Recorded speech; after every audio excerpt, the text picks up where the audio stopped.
we delay, and exactly how to stop. If you've ever felt guilty or, let's be honest, incredibly frustrated for putting important things off, you're definitely not alone.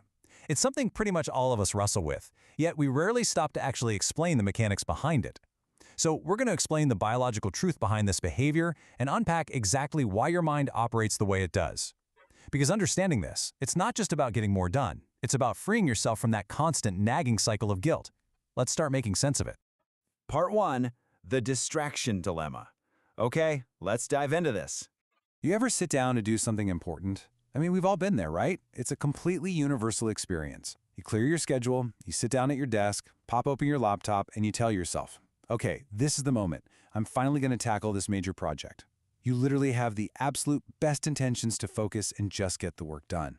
You've blocked out the time, poured your coffee, and mentally prepared yourself to dive deep.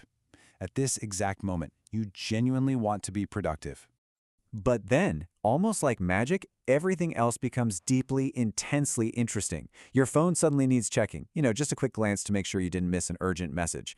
Or your room, which you haven't bothered to tidy in weeks, desperately needs cleaning right this very second. Because, how can anyone work in this mess? Or maybe you just start having these entirely random thoughts that you literally did not care about 5 minutes ago. Like remembering a weird conversation from 3 years ago, or suddenly wondering how a zipper actually works. You desperately want to work, but your focus just totally scatters. It's this frustrating, almost out-of-body experience where your own mind actively rebels against your stated goals. Part 2. Discomfort, disguised as danger. It's not laziness. We really do carry so much unnecessary guilt around putting things off. We tell ourselves we just lack discipline, that we have poor character, or that there's this fundamental personal failure at play. We basically treat procrastination like a moral failing. But to explain what's actually happening, we have to look at biology. Look, your brain is not actually trying to ruin your life. There's a deeply ingrained survival mechanism at work here. And honestly, recognizing this is incredibly liberating. It means you aren't fundamentally broken.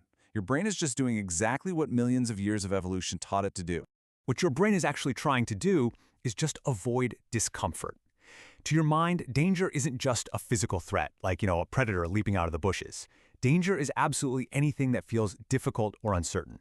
When you face a hard task, like writing a really complex report, studying for a tough exam, or even just having a difficult conversation, your mind misinterprets that psychological friction as a literal threat to your well-being. Your amygdala, which is the part of your brain responsible for processing fear, just lights up. It doesn't distinguish between a looming deadline and a looming tiger.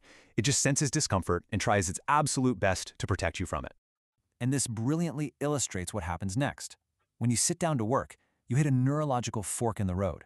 In one direction, you have instant comfort, watching videos, scrolling through your phone, just retreating to the familiar and easy. In the other direction, you have perceived danger, studying, working, tackling that hard, uncertain project. Your brain, acting entirely out of self-preservation, naturally recoils from that uncertain danger and sprints toward instant comfort to keep you safe. It's making this rapid calculation. Why expend energy and face stress when you can experience an immediate dopamine hit right now? It's quite literally a biological survival strategy playing out right at your desk. Part 3. The Procrastination Trap.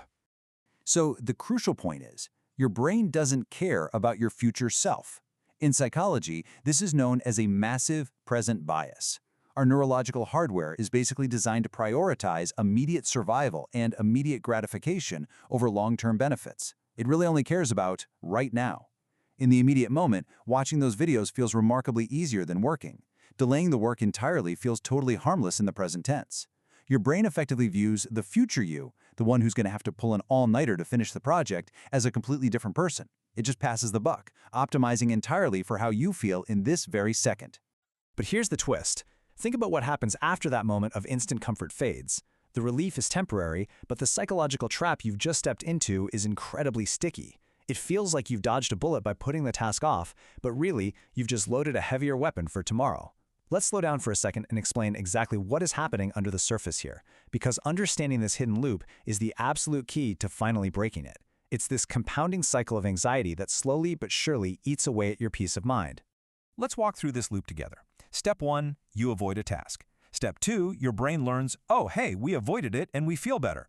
It neurologically reinforces that the task was indeed a danger. You basically rewarded the avoidance with a feeling of relief, which leads directly to step 3. The task feels even harder the next time. Every single time you avoid the work, you are actively training your brain to fear it more. This is exactly why procrastination gets worse over time. You're actively building up the perceived threat. As the deadline approaches, the anxiety mounts, the guilt compounds, and the task transforms from a simple item on your to-do list into this massive, terrifying monster in your mind. The more you run, the bigger the monster gets. Part 4. The 2-minute solution. First, we really need to clear up a major misconception here. The solution isn't motivation. You cannot just wait around to feel like it. If you wait for motivation, you're going to be waiting forever, because your brain will always naturally resist that perceived threat. Motivation is just an emotion, right? And emotions are fleeting. Waiting for some magical spark of inspiration will literally never override your brain's biological mandate to avoid discomfort. You have to explain to yourself that taking action does not require you to be in the mood. In fact, action has to happen before the mood even arrives. Relying on motivation is just a losing game. Now, what's really interesting about this is the actual solution to all of this is starting so microscopically small that your brain simply doesn't register the task as a danger. Just 2 minutes, not a second more. You tell yourself, look, I'm only going to do this for 2 minutes, and then I can stop. That time frame is so incredibly short and so utterly harmless that it completely bypasses your brain's defense mechanisms. It slips right past the threat detector. You aren't committing to finishing the whole project. You're just committing to opening the document and typing one single sentence. Or, just laying out your study materials. 2 minutes is this brilliant psychological loophole that gets you past the absolute hardest part of any task, the starting line. Because here is the profound secret. Once you start, your brain stops seeing the task as a threat. The illusion of danger vanishes the exact moment you are actually doing the work. You transition from agonizing about the task to simply executing it, and all that psychological friction just evaporates. So I want to leave you with a question to think about. If simply taking action for 120 seconds is really all it takes to deactivate your mind's defense mechanism, what incredible things could you accomplish today if you just took that first tiny step? Will your brain stop seeing the threat once you finally begin? The science says yes. All that's left for you to explain this process to your own mind, start the clock, and see what happens.